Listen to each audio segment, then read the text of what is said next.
Who is the scariest person you've ever met? Story 1, I had a classmate in second grade who had no freaking emotions. His name was Carl, and he felt like an empty vessel. One day for show and tell, he brought in a cat skull and told the class it was his family's cat, Peter. It smelled terrible, and the teacher freaked out and sent him to the office. I did not see him for a few days. When he returned, he spent all day, every day, staring the teacher down. One day, he took his pen up to the desk and stabbed her in the leg. He was immediately expelled. I never thought I would see him again. Senior year in high school, we got a new kid, and it was Carl. He was back. He did not hang out with anyone and stayed by himself during lunch. This girl, Patty, that I was talking to, trying to hook up with, kept getting followed home by him every day, and he would wait outside her house across the street for hours, studying and taking pictures of her house. I started walking her home every day, and he would always be there.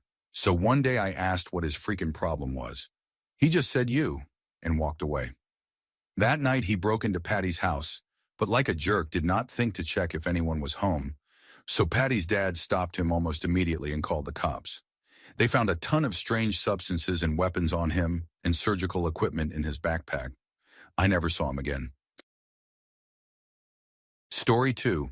I had a neighbor. Some of you read about him in a previous post. He was abused physically, mentally, and possibly solely by his parents. He was a complete nightmare to live around. He had absolutely no sense of right and wrong and loved to hurt people, a real sadist. Not that he did not come by it through trauma. He was clearly tormented. That being said, you might call the better part of our friendship normal. We did normal things, watched movies, played football, played Sega Genesis. But sometimes you would just rub him the wrong way and he would snap. I told him his mom was really loud when she yelled one time, and he walked away like he was mad. I did not think much of it. I was walking back inside, and then all of a sudden I was on the ground bleeding all over the place. He threw a large rock at my head and busted it open. I had to go to the hospital for stitches. I told my mom it was an accident. He got stranger. He liked to talk me and his sister into doing inappropriate things while he would just watch, and if I tried to stop, he would tell me to keep going or threaten to hurt me. Keep in mind we were around 9 or 10. He shot birds, squirrels, and other animals with his air gun, kept the carcasses on his back porch, and I am pretty sure he messed around with them. The strangest thing I ever saw him do was when I was on my porch with him, and he asked if I wanted to see something cool. I said sure. We walked across the street to a neighbor's house, and he jumped on the car hood and started kicking in the windshield. It would not break, so he went to the neighbor's back porch and found a garden tool and just destroyed this guy's car. The guy was not home, but a lot of people saw him do it. I ran the moment he came back with the garden tool. The cops came to his house. I guess the guy pressed charges. I think he was around 12 at the time, and he had to go through all kinds of legal trouble for it. They made him take the ride downtown and everything, and I remember so clearly looking out my window and seeing him going from his porch to the back of the cop car, just screaming his head off, saying, "My name is Drew and my life sucks," over and over, even in the cop car as they rolled down the street. The last time I saw him was at a party senior year. He was beyond wasted, and he was a few years out of high school. As stated in the last post about him, he ended his life a few years ago. Very sad kid, but very freaking scary as well. Story 3, the person I am living with. I work with her, and when I was about to be homeless, she said I could rent her spare bedroom. The first week I was there, she decided to tell me about how she is fascinated with people who kill and that she studied them heavily in college. I was 21 and she was 32. I did not know what to say, so I just said it sounds interesting. Then 2 months into me living there, me and her were both very drunk, and she told me she has always wanted to harm someone. She added that she daydreams about it regularly. When she told me that, I said that I never want to upset her. She laughed and said she would not tell me that if she did not trust me completely. The next day I asked her if she remembered what we talked about, and she said the night was a complete blank. I am in a strange place in my life at the moment. Story 4. The scariest person is someone I do not even know. While I was back in college, I had the opportunity to fly out to Kansas City to see a friend for a weekend. We had not seen each other in a while, and I really needed a break, so I accepted the invitation. I arrived at around 9 p.m. I knew nothing about the city, and he did not have a car or cell phone because of how close his apartment was to campus. He walked to pick me up from the bus station where I got off from the airport. We went back to his apartment. We started the night off talking and drinking. It was fun. Time went on and it quickly became 3 a.m. We noticed the time just as there came a loud knock on the door. I asked my friend if someone just knocked on the door with a piece of metal. He said he thought so, but before he could finish his sentence, we suddenly heard a roaring loud voice from the door. A deep, guttural man shouting about free candy. He kept knocking and yelling for us to open the door and come out. My friend approached the peephole quietly and looked through. He turned around with the color draining from his face and mouthed the words that we were going to die. He slid down to the floor and crawled back to where I was hiding behind the couch. And together we made our way to the back of the apartment and hid in a closet. The knocking continued. I asked him what he had seen. He said the man must be at least 6.5 feet tall, that he was strong-looking, completely unclothed except for a head covering, and holding a double-barreled shotgun. His voice carried the emotion of someone half amazed and half horrified. We were frozen while waiting for the door to come down in splinters. The knocking got louder and louder, and we could feel the pounding in the floor where we were hiding. There was no phone to call for help, no car to escape to out of the window. We were on the 4th floor with no access to the stairwell and nowhere else to go. After about 15 minutes, the knocking stopped. We no longer heard anyone yelling about candy. We waited for another half hour before coming out and looking back into the hallway. He was gone. The next morning, I went out and rented a car, and my friend went and bought a cell phone.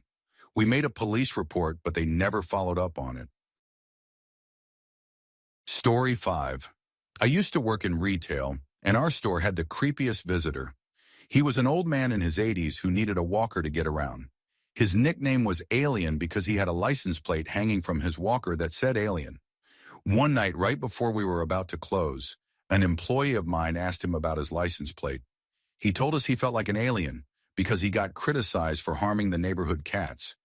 Without even being asked, he went into detail about how he trapped them in the hood of his truck, left the truck running, and then skinned them. We immediately asked him to leave and banned him from the store for also asking our female employees if they wanted to hang out when he was on enhancement pills.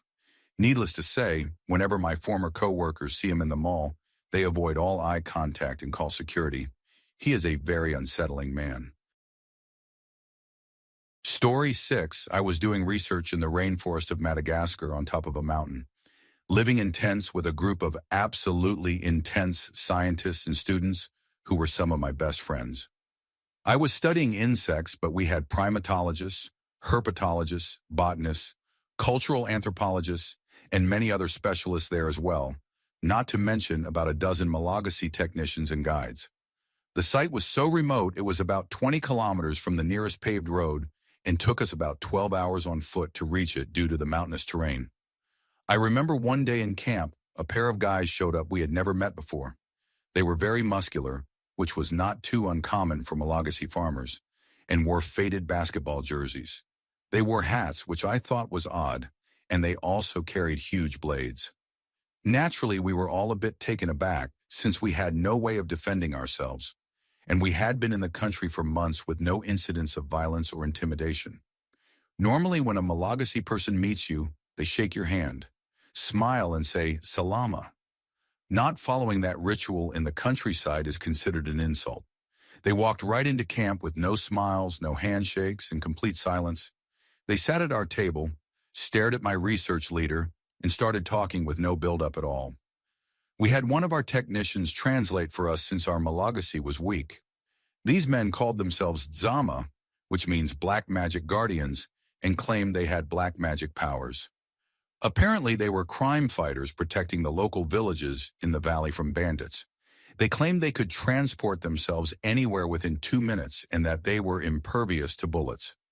The first Zama then said that if we did not pay him 600,000 Ariari, about $300, a tremendous amount of money for that region, we would be attacked by bandits and they would not save us.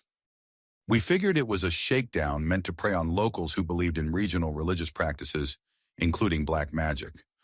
Or more practically, people feared that the Zama and the bandits were working together, collecting protection money from poor farmers. Our research leader knew he could not afford that money, so he instead offered them unlimited free hot meals, which he could write off on his grants. And amazingly, they accepted, provided we gave them some headlamps and a pair of rain boots each. They showed up a few days later, proudly wearing their gifts and smiling. They ate a massive amount of rice, gave us a bottle of homemade alcohol from the leader of their village, and went on their way. Story 7. I was at a concert, and this guy was standing nearby. I was a bit drunk and turned to talk to a friend and bumped his backpack. He glared at me, so I put my hand up and said something like, "Sorry, bud, backpack attacked me." Fast forward a bit and a couple more drinks, and someone bumped me into him again while dancing during the music. He turned around and glared again. I said, "Hey man, you are in the front row at a rock show wearing a backpack.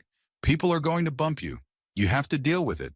He looked me right in the eye, slapped my shoulder, and gave a little friendly shake, then said, "Do not worry about it." So I said, "Cool, cheers, man," a bit sarcastically. He turned around, but a guy with him turned pale and looked at me for a moment before turning back too. 20 minutes later, my friend who was playing came over and told me I should stay away from that guy because he was one of the biggest illegal substance dealers in the area, and he was not averse to or inexperienced in extreme violence and ending lives. He said he thought the guy was going to stab me when he turned around. I steered clear but brushed it off since I do not live in an extremely dangerous area, so the biggest fish in a small pond still feels small.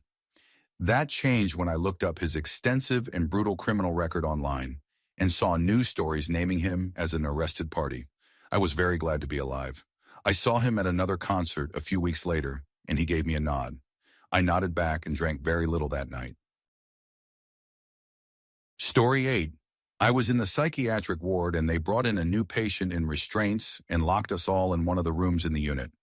We could get out, but no one could get in without a key. One of the other patients sneaked a look at his file, and he was a violent patient there because he was threatening to harm people.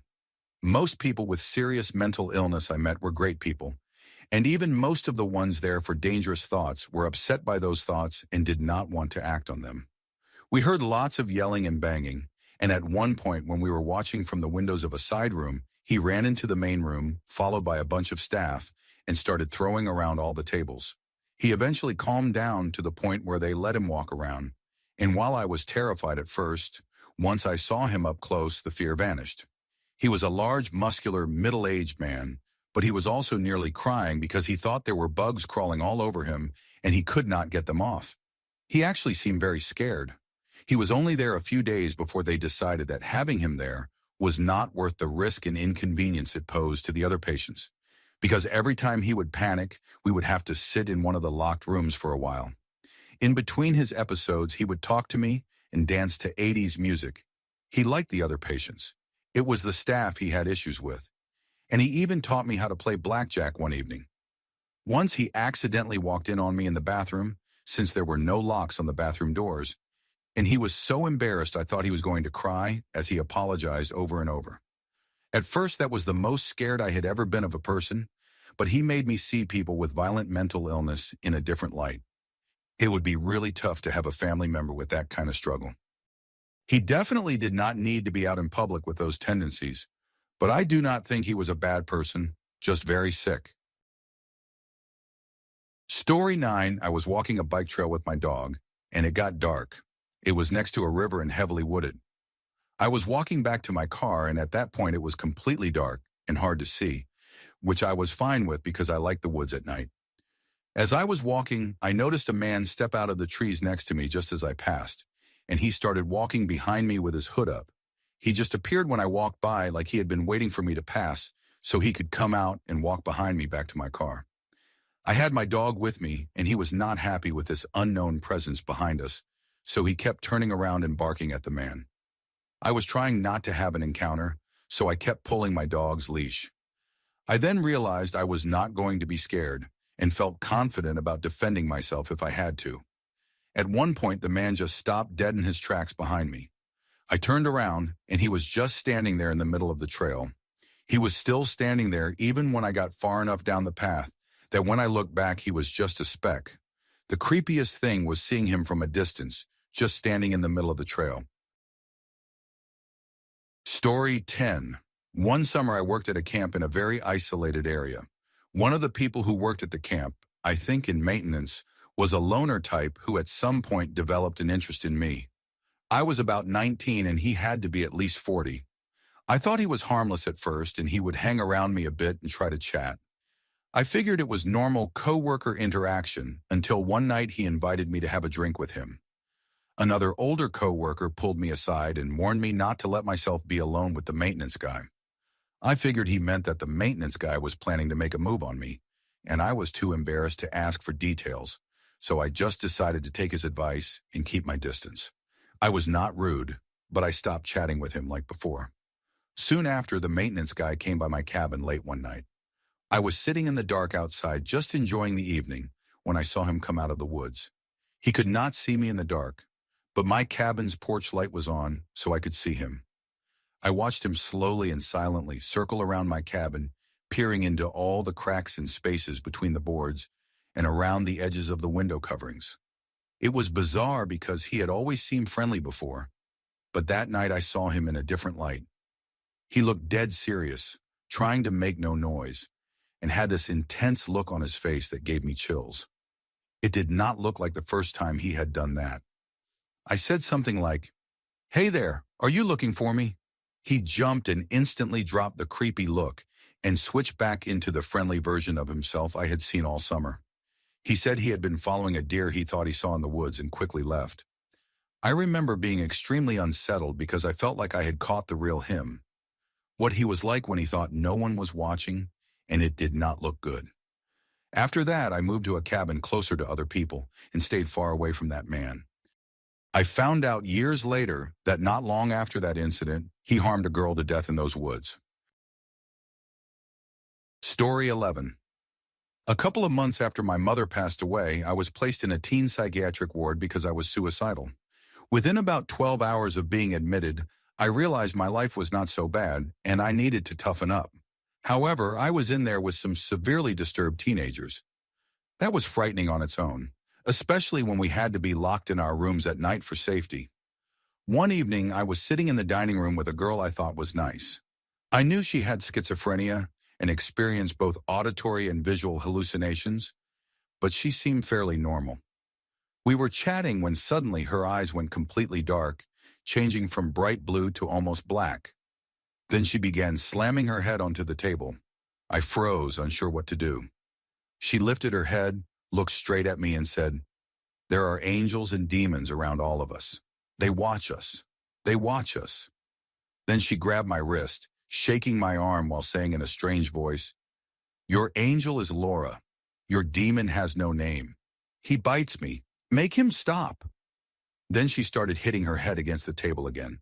By that time, the nurses and aides rushed in and took her to the padded room to calm down. My mother's name was Laura. She had died just a few months earlier. I was terrified of that girl after that.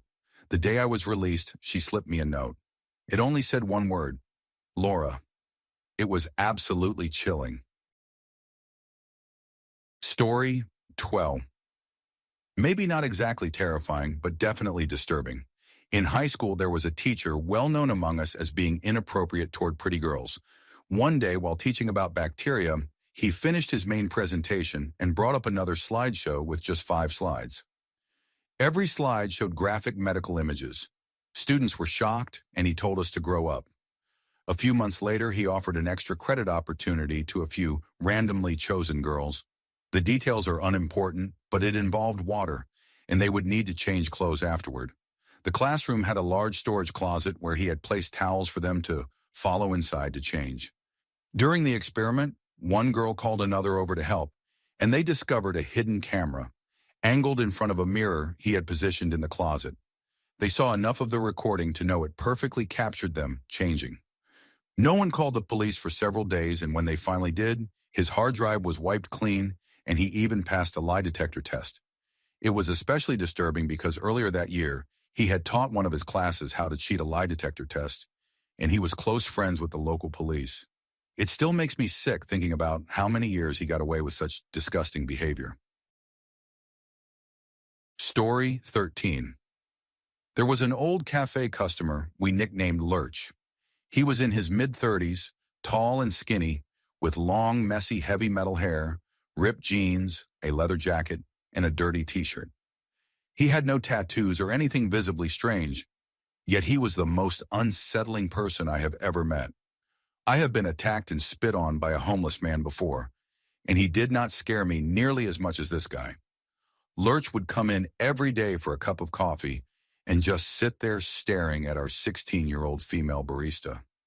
Any question directed at him was met with a glare, a grunt, or a muttered phrase like, "Someone should teach you a lesson." That last comment was said to me after I confronted him about his behavior. On the surface, he looked like just another burnout from the 80s, but the energy he gave off was something else entirely. I have worked in customer service for years and lived in rough neighborhoods. I have met gang members and even people who had killed, and some of them I actually liked. This man, though, made my skin crawl. He had the deadest black eyes I have ever seen. When you feel safer around a confessed murderer than around someone like him, that says everything. Our manager refused to ban him, so we took precautions. One of us would always walk our youngest coworker to her car. Many nights we would find him parked in his old Dodge Dart with mismatched paint, just sitting there in the parking lot watching. We pooled money to buy a taser for the shop and even talked about getting a gun. Finally, one of my coworkers told her boyfriend, and he and his cousins confronted Lurch outside. After that, we never saw him again, and for that, I am grateful. Story 14. When I was a missionary in Brazil, my companion and I were approached by a man who greeted us in near-perfect English. He said his name was Bickford and that he was an American who had been living in Brazil for about 30 years. He looked homeless, with a huge beard and wild hair. At first, he pretended to be interested in our message and asked for a copy of the Book of Mormon, but it was clear he mostly wanted to talk to Americans. We met him a few times, always in public but quiet areas. During one of our weekly reports, we mentioned him to the local church leaders. Their reaction was immediate. They told us to stay away from him. Apparently, he had a history of strange and dangerous behavior and often harassed missionaries. My companion and I couldn't believe they were talking about the same man, so we kept meeting with him. Every time we saw him, though, something about him felt off. He would lie constantly, his stories made no sense, and there was a strange darkness about him. One night, after talking about his house deep in the jungle, he invited us to meet him by the road near his home so he could guide us there. We agreed. When he finally arrived, he led us down a long, overgrown path through thick jungle. I kept walking into spider webs and fighting panic. When we reached his house, my blood ran cold. It was a half-collapsed wooden cabin, filthy and filled with trash. There was no electricity or running water. He welcomed us inside, and when I shone my small flashlight around, I saw writing. Chalk notes covering every inch of the walls, even the ceiling. Each message was frantic, messy, and horrifying. Some read, "Jesus will forgive me, but I have to stop." Others said, "I did it again," followed by dates and names of children with graphic, disturbing descriptions. My companion and I tried to stay calm, asking harmless questions to distract him while we both realized we were in serious danger. We made an excuse to leave, saying it was late. He offered to walk us out, but then insisted he knew a shortcut, leading deeper into the jungle. We refused politely and followed our original path back as fast as we could. When we reached the road, we finally breathed again. Later, we told our leaders, and they moved us to another area within a week. Before leaving, we left a warning in the area record book for future missionaries to avoid Bickford.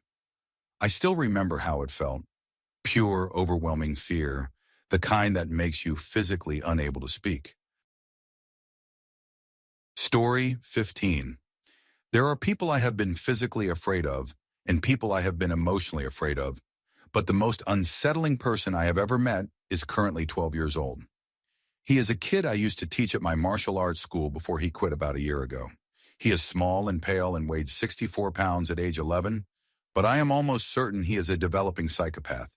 He is very intelligent and extremely skilled at lying. What makes it even more disturbing is that you can see him actively learning how to become a better manipulator.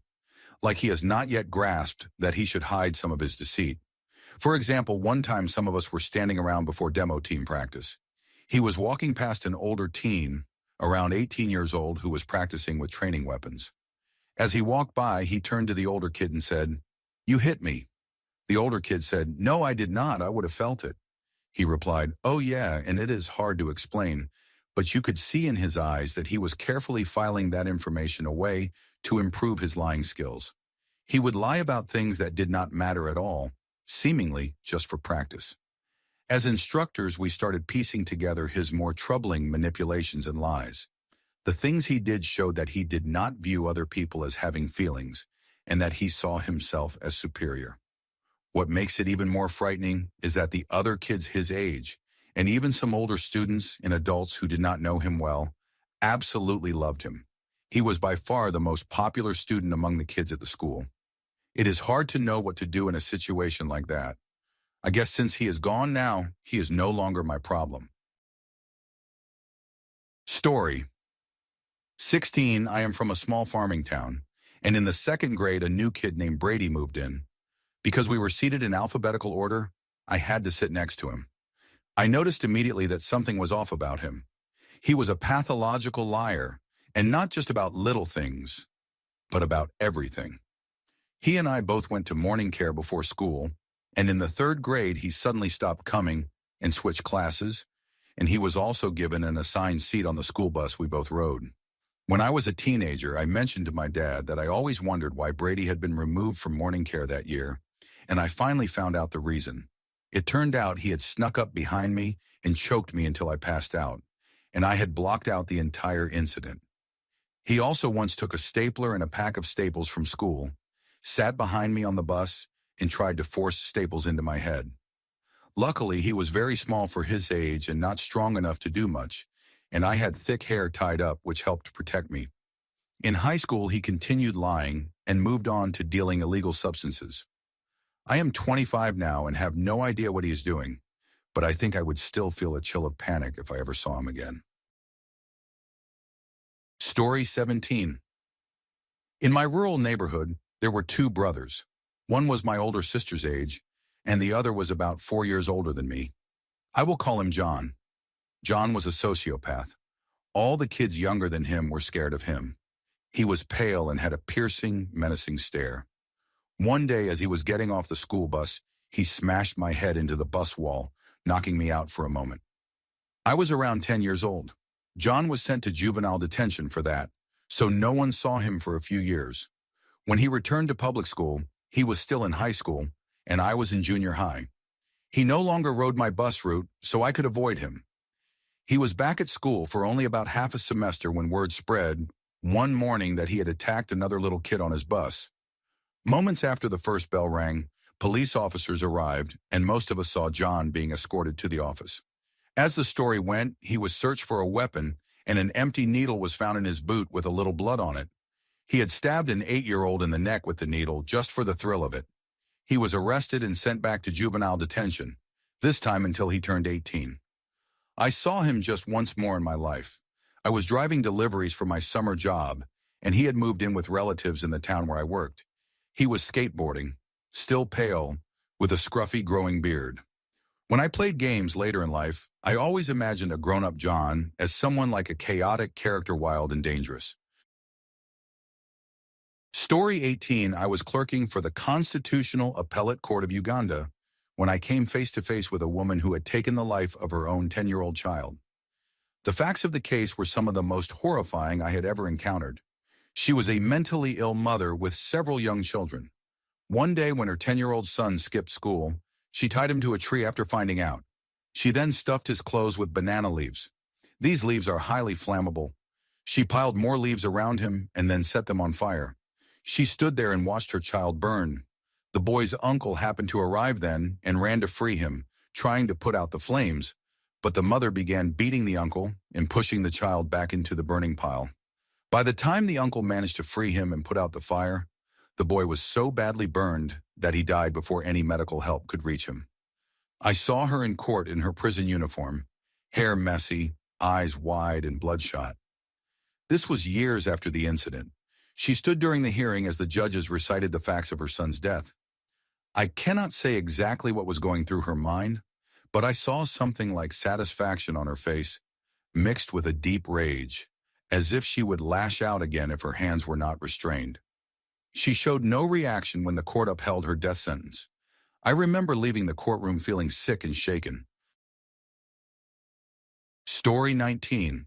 I am a woman and was around 21 or 22 at the time, short and pretty petite. I was eating lunch with my boss and her 12-year-old daughter on an empty restaurant patio. The restaurant was closed, so we had just sat there with our food. The area was part of a quiet downtown, with most businesses closed for the day. My boss walked over to a store nearby to get drinks for us. A man at least 6 feet tall and close to 300 pounds, drenched in sweat, walked past us, stopped, then turned back. I barely noticed him until he approached and said, "Excuse me, were you two girls just talking about me? Did you say something about me when I walked by?" I said no, we definitely had not. He said, "Good, because I would not want to get violent." That is when I realized he was likely a paranoid schizophrenic experiencing hallucinations. He eventually walked away, but kept turning back to glare at us. He could have easily overpowered us, and his anger felt dangerously close to erupting. We called the police afterward, and they told us he was a known problem in the area, often arrested but released hours later. It is chilling to think about people like that, lost in their own world of fear and aggression. I still think about him sometimes and wonder whether he ever received real help or if he is still out there, terrifying strangers in passing moments. Story 20. I once assisted a lawyer in a capital murder case. The client, Bertram, was in a county jail awaiting a trial that would likely never happen. He was schizophrenic. I accompanied our punishment mitigation expert, someone skilled in assessing mental capacity and future dangerousness in capital cases, to visit Bertram. He was considered too dangerous for standard visitation, so we had to meet him in his cell. We were escorted by a correctional officer named Tiny, who was around 6'6" and about 400 pounds. Tiny had been the one to deliver Bertram's meals, and just a week earlier, while inside the cell, Tiny had looked away for only a moment. Despite being only about 5'2" and extremely thin, Bertram had leapt onto Tiny and caused shocking damage in mere seconds. Tiny did not seem angry about it. Everyone in town had always known Bertram was unstable, and that something terrible would eventually happen. Bertram had recently returned to town after 6 months in a state mental hospital. He was discharged simply because they needed the bed space. Everyone understood he should not have been released, but long-term care was not budgeted for. His family had given up on him completely. Only his grandmother took pity on him, allowing him to live in a decaying barn a short distance from her house. He was not allowed into the house or even onto the porch after dark. One night, while his grandmother was up late baking for a church event, Bertram came inside to ask for cigarette money. She reminded him of the rules and said he would have to wait until morning. Bertram picked up a bread knife and killed her, then took $5 from her purse, went to the store, bought cigarettes, and returned to the barn. The store clerk saw his blood-soaked clothes and called the sheriff. When the sheriff arrived, he found the grandmother's body under a table covered in baked goods. Bertram was later found calmly smoking in the barn. Tiny led us to his cell. Bertram looked like a wild, feral creature. Tiny told him we were from his lawyer's office and needed to speak with him. At the cue, Bertram immediately knelt facing the back wall, with his legs crossed behind him and hands interlocked. Tiny told us that if Bertram chose to attack, that position would delay him by a second, and that was our only advantage. Jerry, our expert, entered the cell first, and I followed with a camera. Deputies stood at the doorway, ready to intervene. Jerry asked Bertram questions, trying to assess him. Bertram responded with hostility, saying he did not want us there. Jerry remained calm and continued gently. Bertram kept warning us to leave if we did not want to get hurt. Eventually, in a moment that stunned me, he walked to the back wall, knelt, and assumed the position again. He was clearly fighting the urge to attack. We left then, without incident. Bertram is now in a mental hospital, awaiting competency to stand trial. It is unlikely that day will ever come. The charge remains capital murder because he took the cigarette money after killing his grandmother. Story 21. My ex-girlfriend and her entire family were the most disturbing people I have ever dealt with. The warning signs started a few months into the relationship when she began creating arguments out of nowhere. Then I met her parents, who were just as volatile. Her father was a large man and an obsessive hunter. He had an entire room filled with weapons.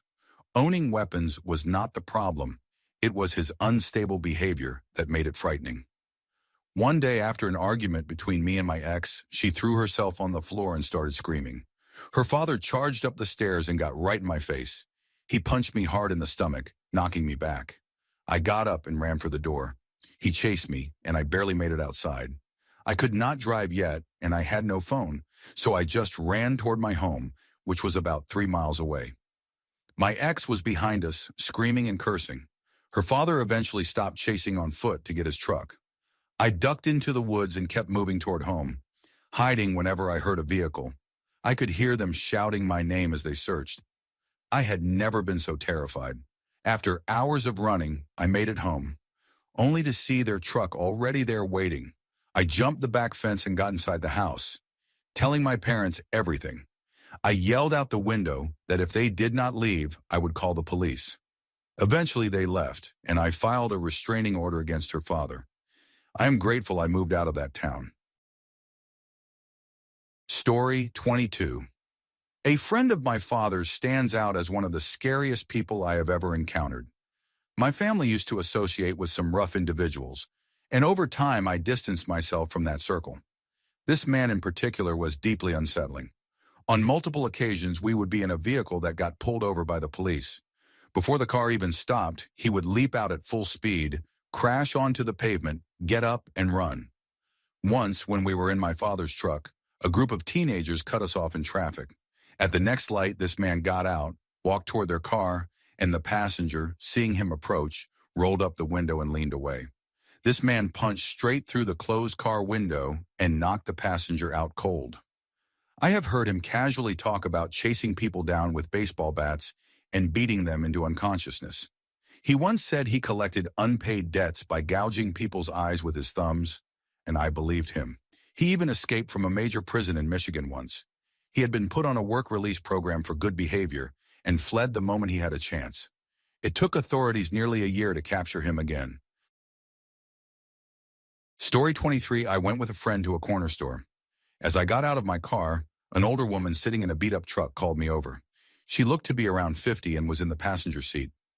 I started to walk toward her, but something felt wrong. I stopped about 8 feet away and saw there was a man in the driver's seat.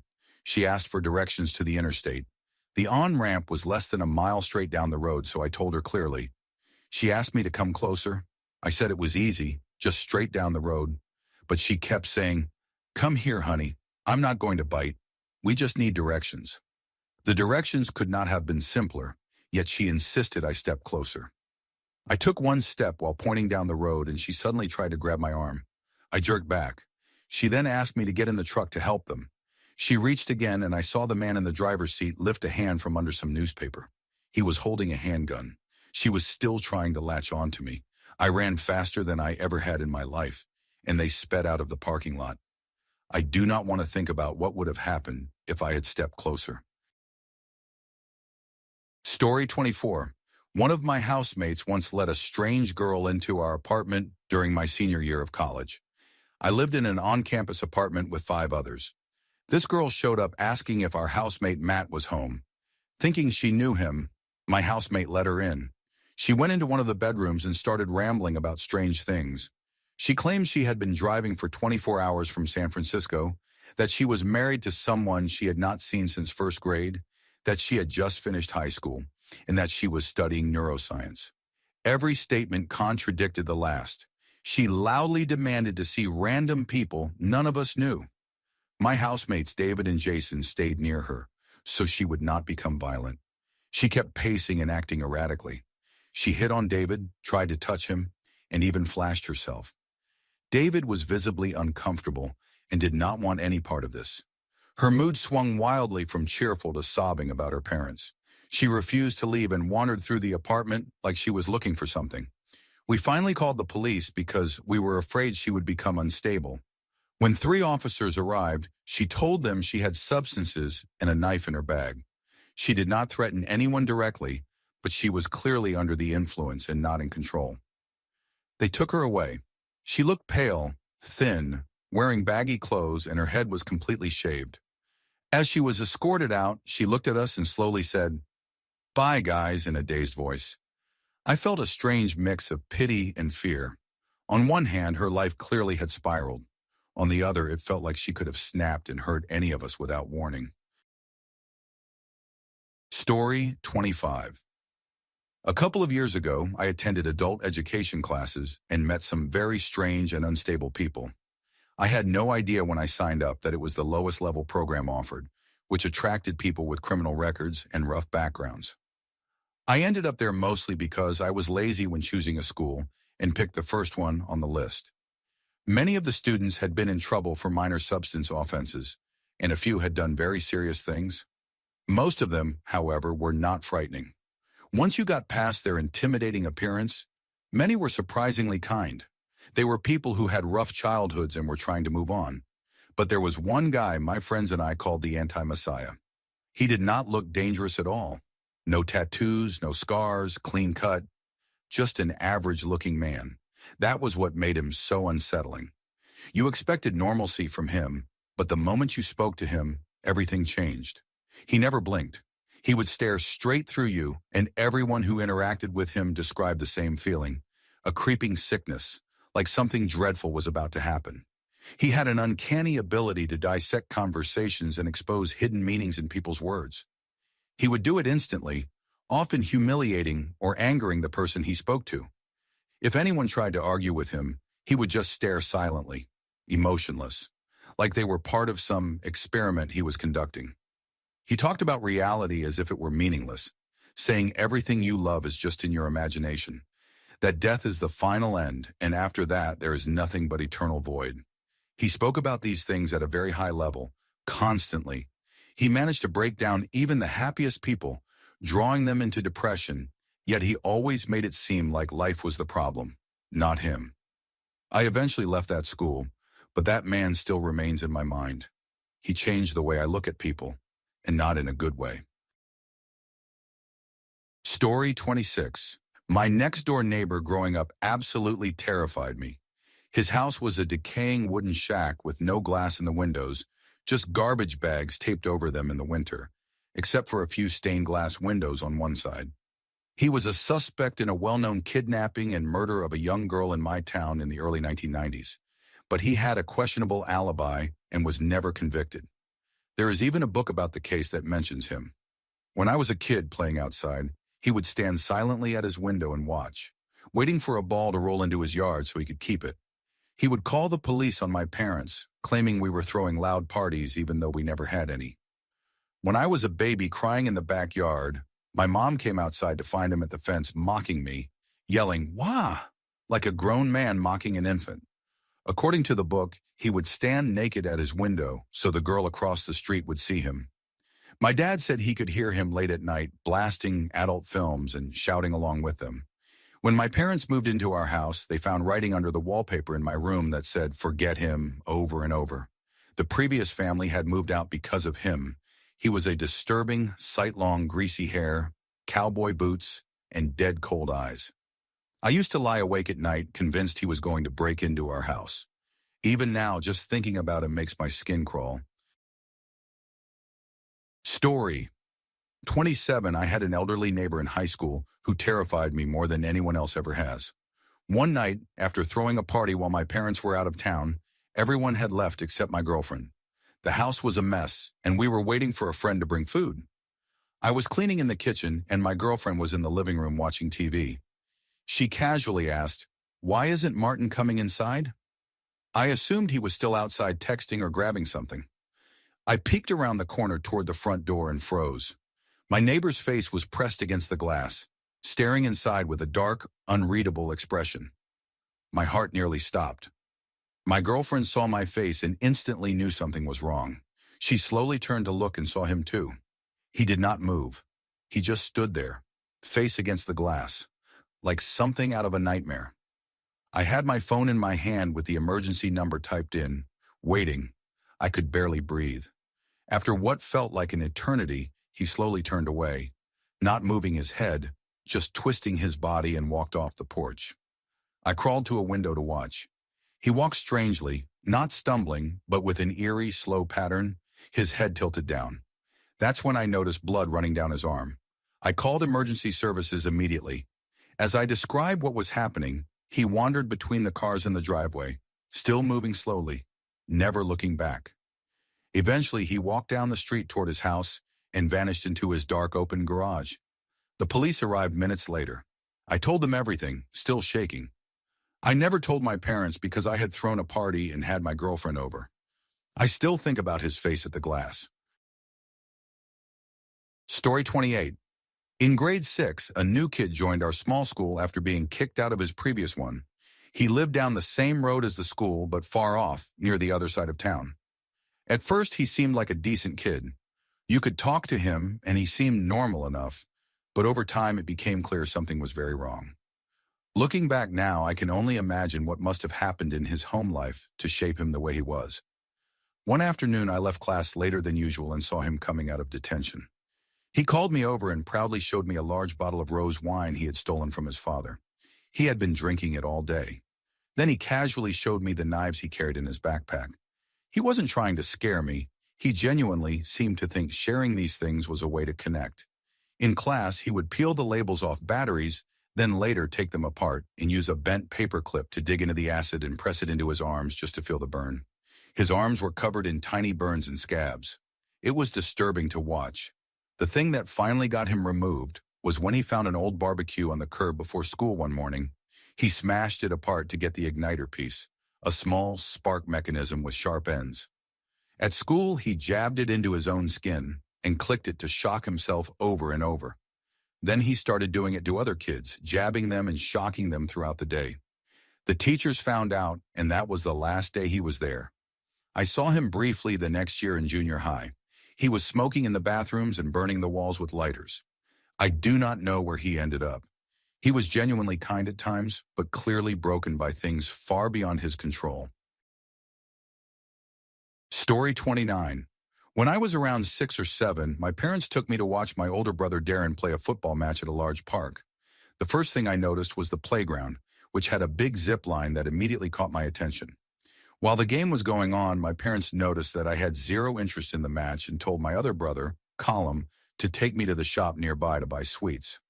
I was even more excited when I saw that the shop was close to the playground. As soon as we got close, I ran straight toward the zip line and told my brother to get me anything from the shop because I didn't care what it was and that I would be at the playground when he got back. He had only been gone for about 30 seconds when I noticed a man entering the playground. He looked far too old to be there alone, had no children with him, and was walking quickly straight toward me with a glassy expression in his eyes. I nervously said hello, but he did not respond or slow down. I quickly went to the top of the zipline platform, ready to ride it and run if he got too close. He was about 10 seconds away from the steps when my brother called my name. I immediately climbed down and hurried toward the exit, keeping my head down and giving the man a wide berth. As we walked away, my brother said that the man looked suspicious, so he had stayed close. We went and got sweets, but I never got to ride the zip line. I still sometimes wonder what that man had intended. Story 30. The scariest person I know is actually my best friend. I always felt indebted to her because she helped me through a difficult phase in my life, so I tended to overlook her flaws. That changed one night when she told me she hated her fiancé so much that she had plotted his death. She admitted that more than once, she sent him to pick up food from a nearby restaurant located on a busy highway, hoping he would be hit by a car again, like he had been once before, and that this time it would be fatal. She told me it would be easier for him to die than for her to break up with him because, in her words, that way everyone would feel sorry for me. They would say, "Oh, poor you, your boyfriend died. I'm so sorry." And I could just fake some tears and people would comfort me. Hearing her say that chilled me more than any violent outburst ever could. I told her I could not support her staying in that relationship and that I wanted no part in any of it. I tried to rationalize that maybe she was just desperate and speaking out of frustration, but I have never looked at her the same way since. There is something far more disturbing about someone who calmly plots out another person's death with such cold logic than someone who acts out of sudden rage. Story 31. My neighbor terrified me. We both lived on the ground floor of the same apartment building, and 10 years earlier he had been a social, normal guy. But over the last decade he changed. He was a single man in his mid-40s who disappeared for a while. And then one hot summer night I stepped out on my porch for some air, and leaning by the wooden fence, I caught a glimpse of a shadow. I looked closer and jumped back as fast as I could. There he was in nothing but shorts, staring at me without blinking. My heart raced and I tried to play it cool, calmly saying hello and asking how he was. But he continued to stare, and I got so nervous I started muttering to myself. After 30 to 60 seconds, I very slowly went back inside, trying to act casual while practically thinking, please do not hurt me tonight. I had not seen him since 2 to 3 years ago, but almost every night since then, there has been a loud thudding sound coming from the wall between his living room and mine. My friends and I have speculated endlessly about what that sound could be. I hoped he was not digging a hole to hide something. I called the police more than once. His yard was overgrown, his windows blocked with stuff, and he never answered when officers knocked, so they could not legally enter without cause. How he gets food is a mystery. He has no known family or friends. Story 32. My ex used to pick hours-long fights with me twice a week like clockwork. If she did not have a new issue to raise, she would drag up an old fight and start it all over. Not to resolve anything, but to prolong the agony by repeating herself for hours. Once she hit me so hard I saw stars and my eardrum burst. She would break into my home to continue fights and refuse to leave. After she pulled a knife on me and then turned it on herself when I again asked her to go, she begged for forgiveness. I told her fights should not last for hours and that she needed to respect my request to leave my home. A few weeks later, she woke me by screaming in my face, and when I asked her to leave, she kept getting louder. So I slapped her and shoved her out of the house, grabbing her arm hard. The next day, she went to the hospital saying I had beaten her up and had the bruise recorded as evidence. She forced me to beg for forgiveness in public for 2 hours. She became a tyrant in the relationship, and every argument ended with threats that she would have me jailed and ruin my life. I eventually broke up with her, moved far away, and told her not to contact me.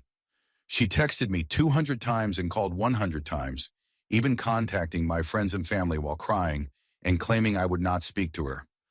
I refused her apologies and am grateful I am not in jail.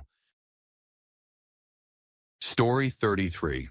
I worked at a homeless shelter that had a strict zero-tolerance policy for sewer predators, but our screening process was limited to simply asking if someone had ever been convicted of a sewer crime. One night, a man I will call Reed checked in. He spent his time rambling about gold mining and trying to flirt with staff. Nearly all of us were women except for one male staff member. At first, his comments were mildly inappropriate, things like, "You girls are so beautiful if I were a younger man." But his remarks escalated quickly into things like, "If you keep smiling at me like that, they'll have to arrest me to keep me off you." We confronted him firmly, and he promised to stop. A few days later, a young boy staying at the shelter reported that Reed had grabbed him inappropriately. We immediately told Reed to leave and not return. He agreed but managed to charm a woman staying with us into leaving with him. We tried to convince her to stay, but she insisted that Reed made her feel safe. Less than 2 days later, I got a call from her.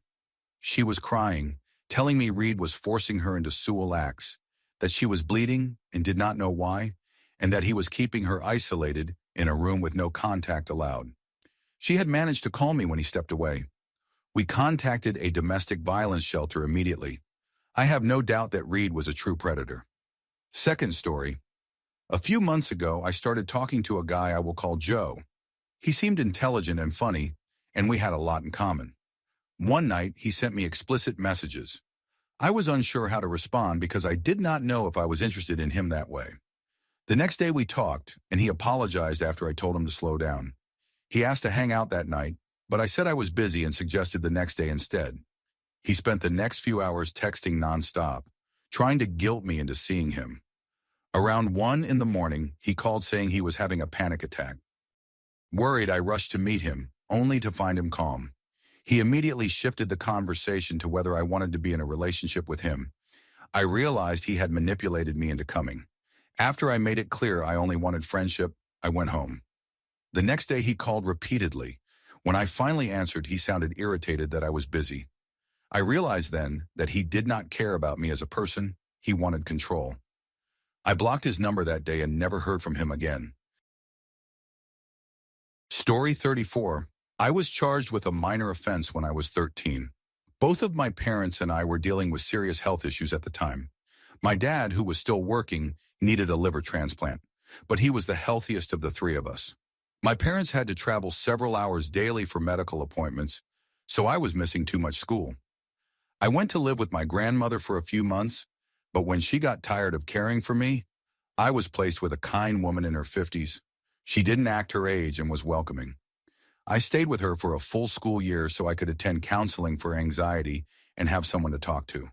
There was another person living there at first, but he moved out. He had serious issues of his own. Later, I was told a new housemate was coming. He was 17 and had just been released from jail for stool abuse and assault. I was genuinely afraid of him.